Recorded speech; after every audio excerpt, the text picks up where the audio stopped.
വീണ്ടും സ്വാഗതം ന്യൂസ് ഡീകോഡിലേക്ക്. ആഴ്ചകൾക്കിടെ മാത്രം രണ്ടാമത്തെ കപ്പൽ അപകടം, രണ്ടും കേരളത്തിന്റെ സമുദ്ര അതിർത്തിയിൽ. വലിയ ആശങ്കകൾ ഉയരുന്ന ഈ കപ്പൽ അപകടത്തിന്റെ ഏറ്റവും പുതിയ വിവരങ്ങളാണ് നമ്മൾ പരിശോധിക്കുന്നത്. കേരള തീരത്തിനടുത്ത ഉൾക്കടലിൽ അപകടത്തിൽപ്പെട്ട കപ്പൽ കത്തിയമരുന്നു എന്നുള്ളതാണ് ഏറ്റവും ഒടുവിൽ ലഭിക്കുന്ന വിവരം. കപ്പലിലെ തീ വ്യാപിച്ചതോടെ രക്ഷാപ്രവർത്തനം ദുഷ്കരമായി. 4 ജീവനക്കാരെയാണ് ഇനി കണ്ടെത്താനുള്ളത്. കപ്പലും കണ്ടെയ്നറും ഒഴുകി നടക്കുന്നതും പ്രതിസന്ധി സൃഷ്ടിക്കുന്നു. രക്ഷപ്പെടുത്തിയ 18 പേരെ മംഗളൂരുവിലേക്കാണ് ചികിത്സയ്ക്ക് എത്തിക്കുന്നത്. സിജോ വർഗീസ് കൊച്ചിയിൽ നിന്ന് ഏറ്റവും പുതിയ വിവരങ്ങൾ നൽകും. സിജോ, ആദ്യം അറിയേണ്ടത് ഈ 18 പേരെ രക്ഷപ്പെടുത്തിയ 18 പേരെ ഈ മംഗലാപുരത്തേക്ക് എത്തിക്കുന്ന ആ ഒരു ദൗത്യം ഇപ്പോൾ എവിടം വരെ എത്തിയിട്ടുള്ളതിൻ്റെ പുരോഗതി എന്താണ്? മംഗലാപുരത്ത് എത്തിച്ചു കഴിഞ്ഞാൽ തന്നെ അവരെ വേഗത്തിൽ ചികിത്സ ലഭ്യമാക്കുന്നതിന് വേണ്ടിയുള്ള സംവിധാനങ്ങളൊക്കെ സജ്ജമാണോ? രണ്ടാമത്തെ ചോദ്യം, ഈ കപ്പലിൻ്റെ ഇപ്പോഴത്തെ അവസ്ഥ. നേരത്തെ അത് നിയന്ത്രണമെല്ലാം വിട്ട് കടലിൽ ഒഴുകി നടക്കുന്നതായുള്ള വിവരങ്ങളാണ് ഉണ്ടായിരുന്നത്. ഇപ്പോൾ അത് കത്തിയമർന്ന് മുങ്ങാൻ ഒരുങ്ങുന്നു എന്നുള്ളതാണ്. ആ കപ്പലിനെ നിയന്ത്രണത്തിലാക്കാനുള്ള ശ്രമങ്ങളൊക്കെ എത്ര കണ്ട് വിജയിക്കാൻ സാധ്യതയുണ്ട്?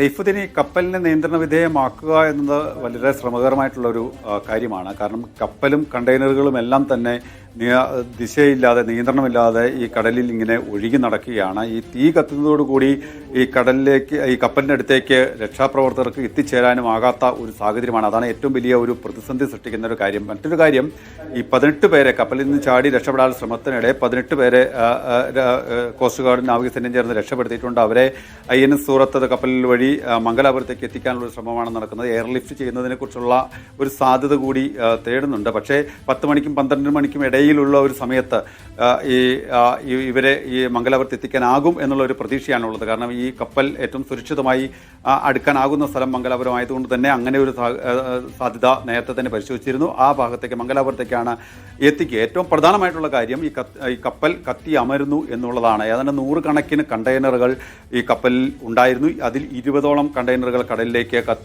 കടലിലേക്ക് വീണിട്ടുണ്ട്. ഇതിങ്ങനെ ഒഴുകി നടക്കുന്നു. ഈ തീ വലിയ രീതിയിൽ തീ ആളിപ്പടരുന്നുണ്ട്. തീയുണ്ട്, പുകയുണ്ട്.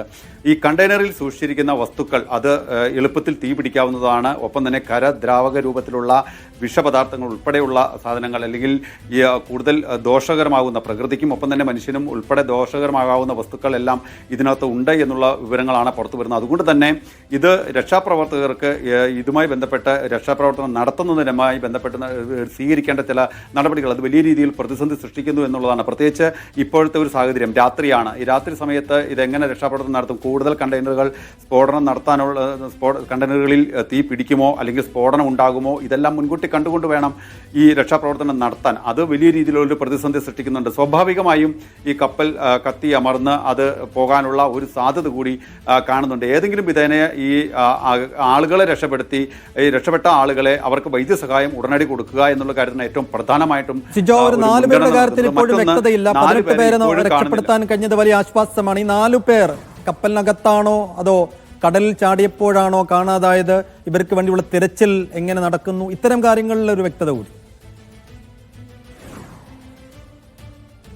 സൈഫുദ്ദീൻ, അക്കാര്യത്തിലാണ് മറ്റൊരു പ്രധാനമായിട്ടുള്ള ഒരു വെല്ലുവിളി നിൽക്കുന്നത്. കാരണം ഇവർ ഈ കപ്പലിൽ ഉണ്ടോ, കപ്പലിൽ നിന്ന് പുറത്തേക്ക് ചാടിയോ, അവിടെ നിന്ന് ഏതെങ്കിലും വിധത്തിൽ മറ്റേതെങ്കിലും സ്ഥലത്തേക്ക് മാറിയിട്ടുണ്ടാകുമോ എന്നുള്ള കാര്യത്തിലൊന്നും തന്നെ ഒരു വ്യക്തതയില്ല. അത് വലിയ രീതിയിലുള്ളൊരു പ്രതിസന്ധി സൃഷ്ടിക്കുന്നുണ്ട്. അത്തരത്തിൽ അവരെ കണ്ടെത്താനുള്ള ഒരു ശ്രമം കൂടി നാവികസേനയും ഒപ്പം തന്നെ കോസ്റ്റ് ഗാർഡും നടത്തുന്നുണ്ട്.